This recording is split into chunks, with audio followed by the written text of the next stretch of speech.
Voting of presidential election on August 20th, EC announces schedule. Last date of withdrawal of candidate, August 18th. Prime Minister directs enacting work plan to resist river pollution of Dhaka, emphasizes on increasing coordination among organizations. India insulted Bangladesh allowing Sheikh Hasina to address as Rizvi. Kader ordered to murder as per call record in tribunal. Hello and welcome to the News 24 English Bulletin. This is Jannatul Sadia. Those were headlines. Now the details. Schedule for 23rd presidential election of the country has been announced. According to the schedule, voting will be held on August 20th. Deadline for submission of nomination papers August 13th. Scrutiny will be held on August 16th and the last date for withdrawal is August 18th. The schedule was finalized at a meeting of the Election Commission chaired by CEC AMM Nasiruddin. The new president will be elected by the votes of the members of parliaments. The Election Commission has already received the voters list. Prime Minister Tariq Rahman has directed to prepare an action plan to prevent river pollution around the capital Dhaka. He also said that initiatives will be taken to prevent water pollution in all the rivers of the country in phases. This was stated by Dhaka South City Administrator Abdus Salam after a meeting with the Prime Minister on water and environmental protection of the Buriganga River this morning. He said that instructions will be given to install ETPs in every factory so that pollution does not increase. Those who do not comply with these instructions will be brought to book. Grass can be an effective, environmentally friendly and sustainable solution to prevent erosion of rivers and canals. Experts said this at a meeting chaired by Prime Minister Tariq Rahman. A meeting was held on Thursday at the Cabinet Division of the Secretariat on the use of grass to protect rivers and canals. At the meeting, with Pro Vice Chancellor and Civil Engineering Department teacher Dr. Muhammad Shariful Islam said that this grass has already been used experimentally in some places in the country. The meeting also discussed the implementation of the project on a larger scale.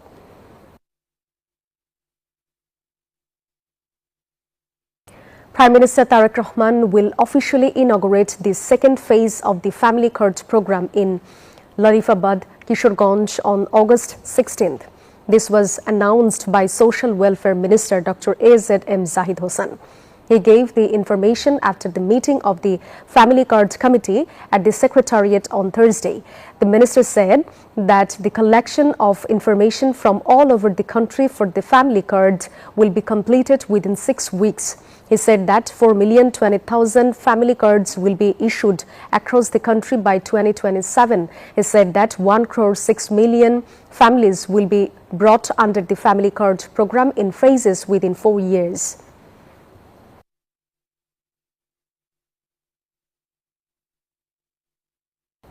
After the government fell through a bloody uprising by students and the masses, the entire nation was in a state of euphoria.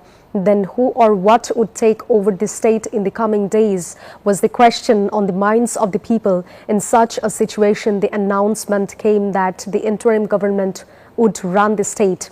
On the morning of August 6th, and the anti-discrimination student movement outlined the government in a video message posted on Facebook. That evening, 13 coordinators of the anti-discrimination movement went to Bongo Bhavan to discuss the situation in the country and the outline of the interim government with the president and the chiefs of the three services. They were accompanied by Dhaka University Professor Dr. Asif Nazrul and Professor Dr. Tanzim Uddin Khan. After a long meeting, Nahid Islam said that the interim government would be formed with Nobel laureate Dr. Muhammad Yunus as its head.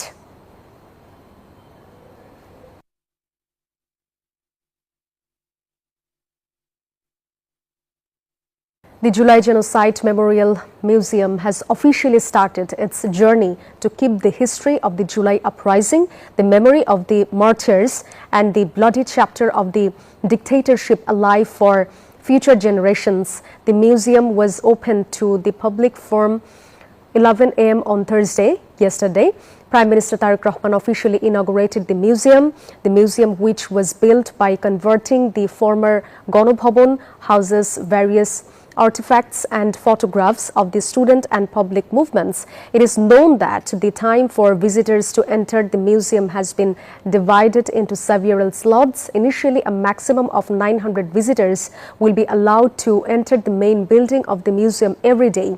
The museum authorities said that in addition to the online booking system, tickets can also be collected from the museum counter.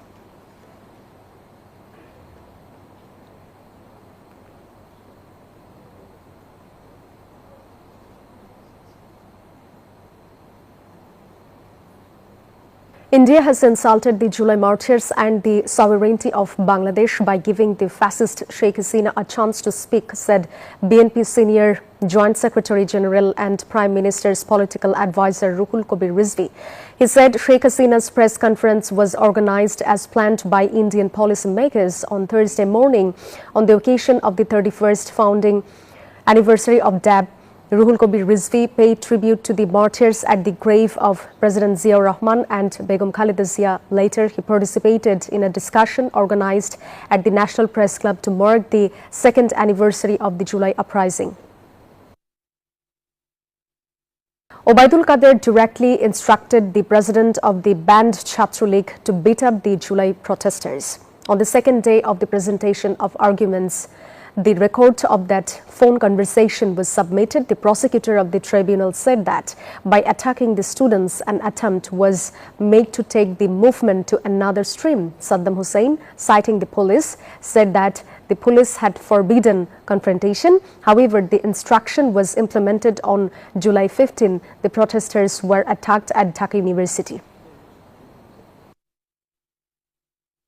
The High Court has ruled that those injured in any accident should be treated in all private hospitals as well as government hospitals. The Secretary of the Ministry of Health was directed to issue a circular in this regard. The High Court also directed that rules be framed to amend the Road Accident Act 2018 to provide treatment to all accidents at the nearest hospitals and clinics. Cricket Australia 11 ended the day trailing by 212 runs in a three-day warm-up match against Bangladesh. The Aussies' total at the end of the first day was 51 for 2. The Tigers owned the toss and elected to bat first in Darwin.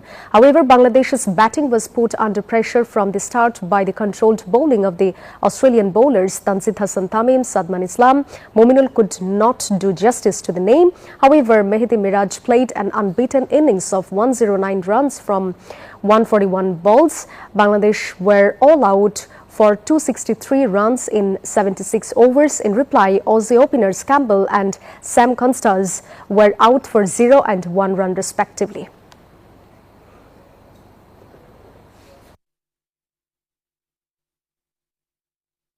That's all from the newsroom today. Thank you for watching News 24. Please stay with us.